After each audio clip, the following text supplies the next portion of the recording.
आज Doubtnut app download करें। Doubtnut पर अपने सभी गणित, रसायन विज्ञान, भौतिक विज्ञान और जीव विज्ञान के डाउट्स का करो सफाया। बस प्रश्न की फोटो खींचो, एक ही प्रश्न को क्रॉप करो और तुरंत वीडियो सोल्यूशन पाओ। अभी डाउनलोड करें।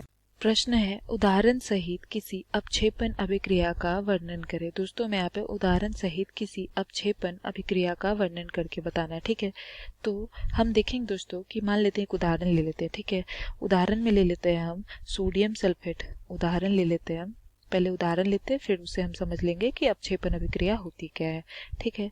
तो सोडियम सल्फेट की अभिक्रिया हम लेते हैं Na2SO4 की अभिक्रिया जब हम बेरियम क्लोराइड से करवाते हैं, ठीक है, BaCl2 से करवाते हैं, तो हमें क्या प्राप्त होता है दोस्तों, हमें बेरियम सल्फेट BaSO4 और NaCl यानी कि 2 NaCl प्राप्त होता है, ठीक है दोस्तों। यहाँ पे हमें क्या प्राप्त हो रहा है, 2 NaCl, ठीक है। तो ये क्या हो गई, यह एक रासायनिक समीकरण हो गया जहाँ पे हमने सोडियम सल्फेट की अभिक्रिया, ये क्या है हमारा, तो दोस्तों इस अभिक्रिया में देखते हैं कि जब हमने सोडियम सल्फेट की अभिक्रिया बेरियम क्लोराइड से कराया तो हमें बेरियम सल्फेट और सोडियम क्लोराइड प्राप्त हो रहा है, ठीक है। यानी कि जो सोडियम सल्फेट एवं बेरियम क्लोराइड का जलीय विलयन का आपस में अभिक्रिया कराने पे जो हमें बेरियम सल्फेट और सोडियम क्लोराइड प्राप्त हो रहा है, तो इस अभिक्रिया में क्या है दोस्तों कि ये जो बेरियम सल्फेट है वो बेरियम सल्फेट क्या होगा, अपक्षेप के रूप में प्राप्त हो रहा है, ठीक है। ये हमें अपक्षेप के रूप में, अपक्षेप के रूप में प्राप्त हो रहा है, ठीक है, प्राप्त हो रहा है। तो इसमें देखेंगे दोस्तों कि ये अभिक्रिया क्या होगा, ये अभिक्रिया पूरा अपक्षेपण अभिक्रिया होगा। अपक्षेपण अभिक्रिया की यदि परिभाषा देखें तो वो क्या होता है दोस्तों, तो दोस्तों अब इसकी परिभाषा होती है कि जब दो विलयन के रासायनिक अभिक्रिया के फलस्वरूप किसी श्वेत ठोस पदार्थ का निर्माण होता है, ठीक है, अर्थात जो ठोस पदार्थ वो जल में अविलय हो तो उस रासायनिक अभिक्रिया को क्या कहते हैं, अपक्षेपण अभिक्रिया कहते हैं, ठीक है।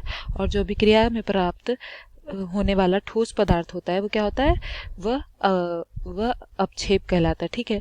तो दोस्तों यहाँ देखेंगे ये जो बेरियम सल्फेट है, ठीक है, ये क्या है, ये ठोस पदार्थ है, ठीक है, अर्थात ये क्या होता है, श्वेत रंग का क्रिस्टलीय पदार्थ होता है जो कि जल में अविलय होता है, ठीक है। ये क्या होता है, जल में अविलय होता है, इसलिए ये क्या है, अपक्षेप के रूप में प्राप्त हुआ है यहाँ पे।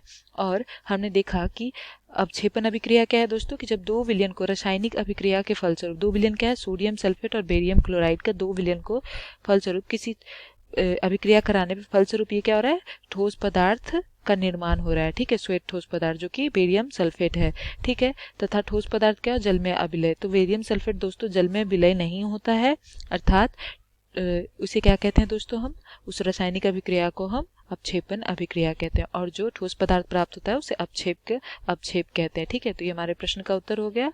धन्यवाद दोस्तों। कक्षा 6 से 12वीं से लेकर नीट, IIT, JEE वो एडवांस के लेवल तक 1 करोड़ से ज्यादा छात्रों का भरोसा। आज ही डाउनलोड करें डाउटनेट ऐप या व्हाट्सएप करें अपने सारे डाउट्स 8400 400 400 पर।